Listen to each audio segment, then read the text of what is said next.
quand on parle des qualificatifs de la sexualité et vieillesse, c'est que des qualificatifs négatifs. Hein. On maltraite la vieillesse, on considère, enfin de la sexualité, on considère que c'est une perversion, on considère que c'est moche, que ça pue, que des qualificatifs négatifs.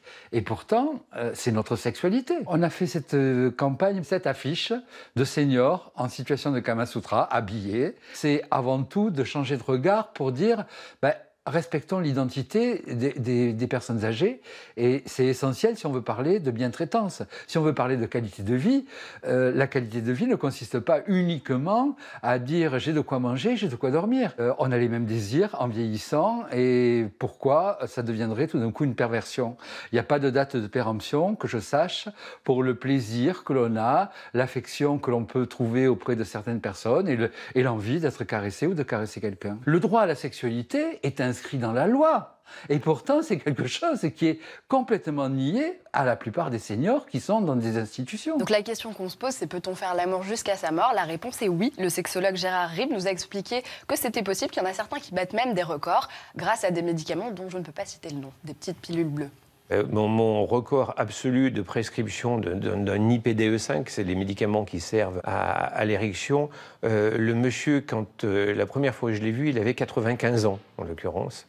Et comme il me disait, je suis avec une jeunette de 72 ans. Et donc c'était un nouveau couple qui s'était formé dans le cadre d'un foyer logement, où en fait le monsieur allait jouer au Scrabble avec sa voisine, et il est tombé amoureux, non pas de la voisine, mais de la fille de la voisine. Et donc ce monsieur, jusqu'à la fin de ses jours, a continué à prendre des IPDE5. Il y a des gens qui restent dans des représentations de leur corps qui sont des représentations du corps d'avant. Du corps qu'ils avaient à 30 ans, du corps qui fonctionnait d'une certaine manière à 40 ans, et qui se retrouvent dans des échecs, en particulier chez les hommes avec des problèmes d'érection.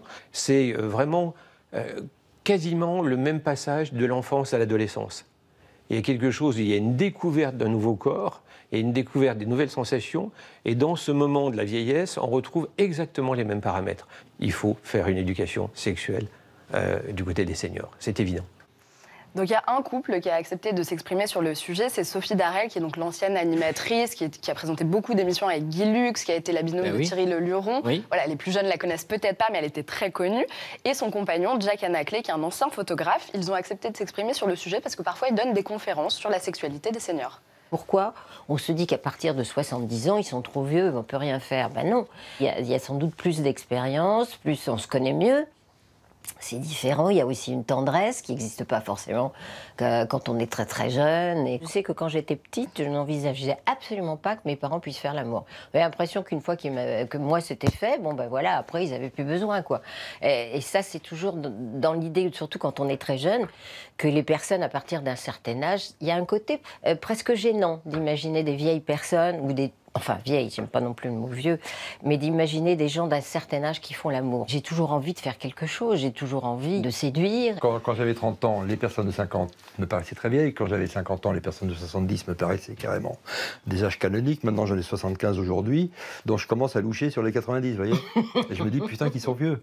Mais ça va arriver un jour. Mais en fait, c'est dans la tête totalement. Moi, j'imaginais pas du tout que ma mère puisse faire des galipettes dans sa maison de retraite, quoi. Ça, c'est un truc impensable. Quelqu'un qui a un réseau très important de maisons de retraite nous l'a dit, des dames très très âgées qui s'étaient organisées avec des petits jeunes qui travaillaient dans la maison de retraite. Ils organisaient, et lui il ne le savait pas, le patron de cette maison de retraite. Sinon on ne dira pas le nom de la boîte. Ils organisaient des séances de films porno dans les chambres de la maison de retraite. Et tout d'un coup, en douce comme ça. En douce. Et donc un jour, quand il a réalisé que ça se passait chez lui, il est devenu fou le mec. Et en fait, c'est réel. Ils nous ont raconté des choses mais hallucinantes. Voilà, ça c'est des choses que j'imaginais pas. Oui. Réel, la vie secrète des vieux. Est-ce que ça pourrait voir le jour? Non, je ne crois pas en bande dessinée, mais c'est vrai que depuis que j'ai fait l'Arabe du futur, j'ai énormément de lecteurs seniors. Et j'adore, en fait, j'adore les petites mamies qui viennent me voir en me disant que c'est la première fois qu'elles lisent une BD de leur vie et tout. Et c'est vrai que la vieillesse, ça fait peut-être peur. Moi, je sais que souvent, les personnes âgées qui viennent me voir sont touchées par l'Arabe du futur parce que, surtout les Français, enfin, ceux qui ont grandi en France...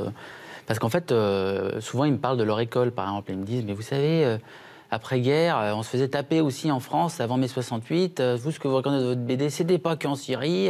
Ici aussi, parce que vous imitez les vieux et les Bretons, pareil. Ouais, bah, c'est pas... Ouais, Je suis breton. Non, parce qu'en fait, j'imite un vieux breton qui m'avait dit tous ces trucs-là. Mais c'est vrai que mais c'est adorable, moi, je trouve ça hyper. Mais faire une BD sur les vieux, je sais pas. J'ai pas...